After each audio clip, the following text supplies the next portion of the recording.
19 points. 19 points. That's the gap you would expect between the league leaders and, let's say, third place, fourth place. 19 points separates Barcelona and Real Madrid.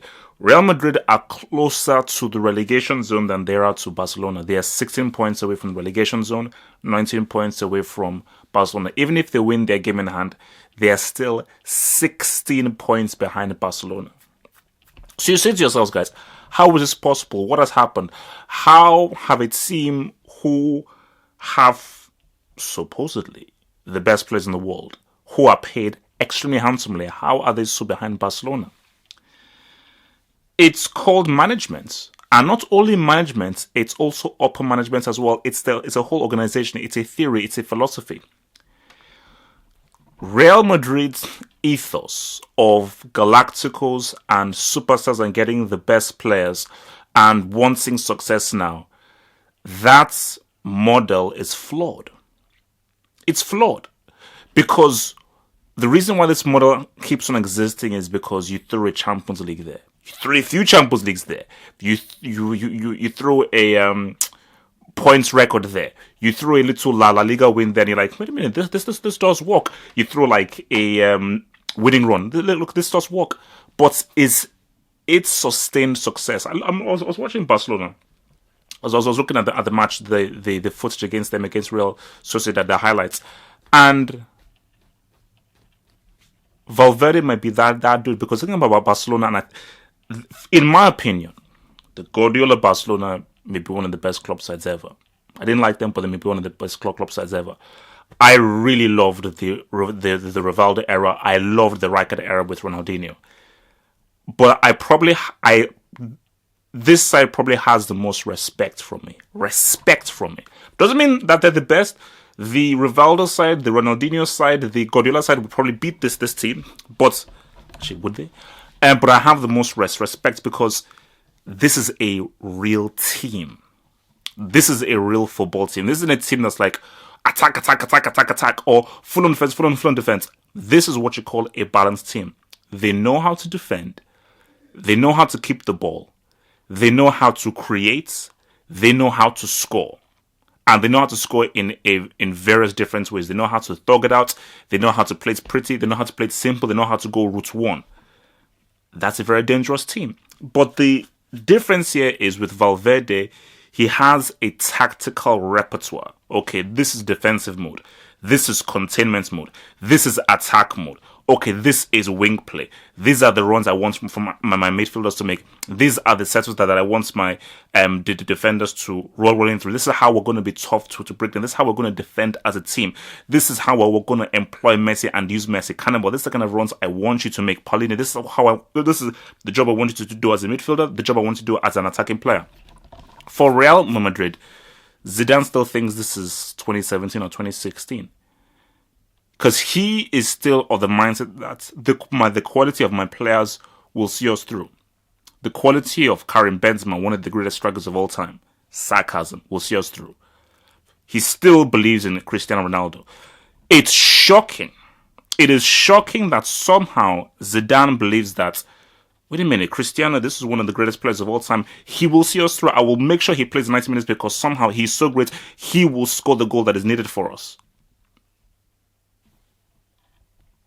We're still waiting. And people will hate me. People will say, oh, I'm a hater. Like, all I do is hate Cristiano. All I do is hate this. I keep on saying he's one of the best goal scorers of all time. But Cristiano may need to consider retiring.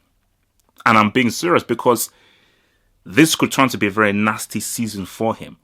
And what you could be seeing is a guy really declining because his performances are so bad that it is making that comment he made about him being the best look really bad.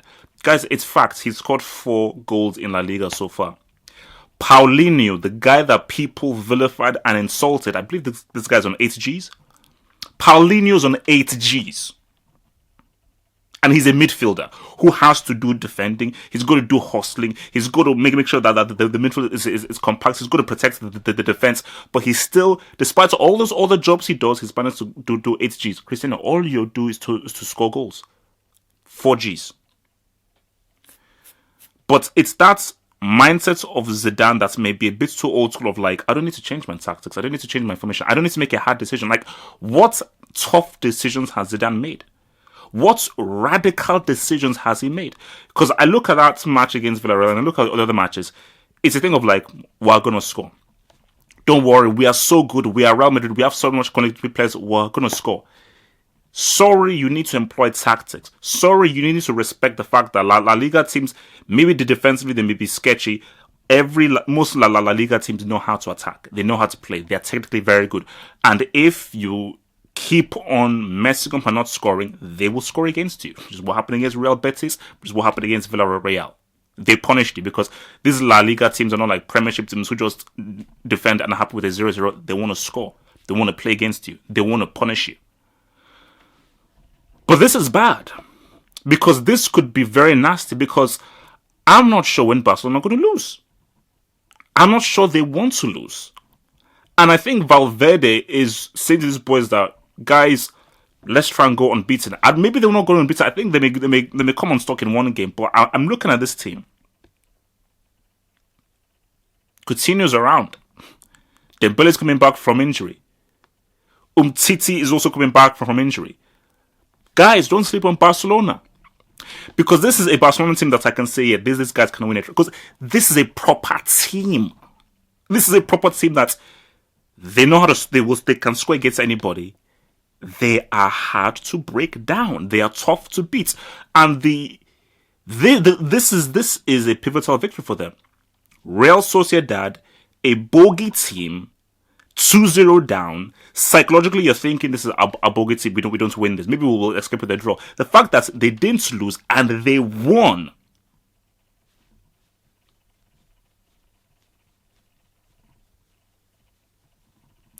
So for Real, man, that's my take on it, is that what's the mindset? What is the long-term mindset? Like for Florentino Perez, so you sack Zidane and you bring in who?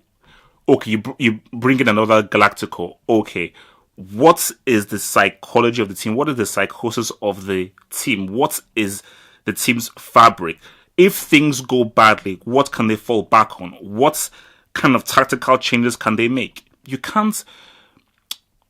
In football, you've got to keep. This is what made Alex Ferguson such an amazing manager. Is that he had a 20-year lifespan at Manchester United. If you look at the amount of times he changed his tactics, he changed his formations, he changed the way his team played. Because you know that I can't have the same mindset I had in the early 90s and copy that for the late 90s and copy that for the early 2000s, because football changes, football morphs, players change. Players have maybe a 3 good years, maybe other few years, they either decline, or if they're declining, they need something fresh. And I think Real Madrid are suffering from there's not an injection of something fresh into the team. It seems stale. And if players feel stale, if players are not motivated and they don't feel a re-energized feeling, it will affect their game. Like for Barcelona, and these players are like, wait a minute, we understand what Valverde is doing. He's taking us in a different direction. He's taking us in a different, more disciplined, more tactical, more rich direction. But we still know how to dance. We still know how to boogie on down. The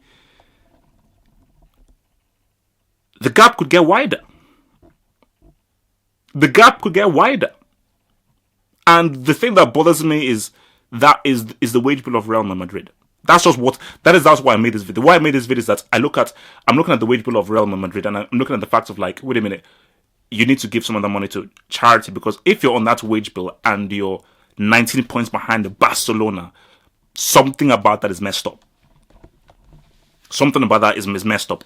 Players on that wage bill to be so behind Barcelona at this stage, something's wrong. You can't be paid that much a week and be allowed to be 19 points behind Barcelona at this stage.